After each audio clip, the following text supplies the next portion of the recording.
Click on the link below to get price. The Handy Home Products Fairfax 10x20 DIY wooden storage shed is an impressive addition for anyone in need of a functional and aesthetically pleasing outdoor storage solution. Constructed from quality wood, this shed strikes a balance between durability and visual appeal, making it a perfect fit for varied backyards. One of the standout features of the Fairfax shed is its spacious interior. With dimensions of 10 by 20 feet, it offers ample room to organize garden tools, outdoor furniture, bicycles, and even seasonal decorations. The high-peak roof design not only adds to the overall height but also provides additional vertical storage space, accommodating larger items without feeling cramped.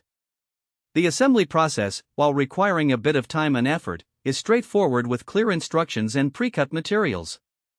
Having at least 2 people is advisable to make the construction smoother. The shed's modular design makes it relatively easy to customize, allowing users to paint or stain it to match their home's exterior.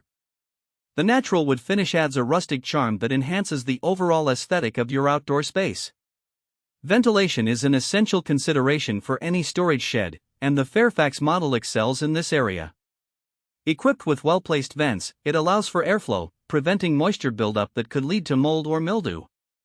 This feature is particularly important for storing gardening supplies or any other items sensitive to humidity. While the Fairfax shed does not come with a floor, its design allows for easy customization. Many users opt to build a wooden or concrete floor, enhancing stability and making it easier to keep the shed clean. In conclusion, the Handy Home Products Fairfax 10x20 DIY wooden storage shed combines practicality with charm. Its spacious design, customizable options, and effective ventilation make it a fantastic investment for anyone looking to declutter their outdoor space. Although assembly can be a bit time-consuming, the quality and functionality of the finished product make it well worth the effort.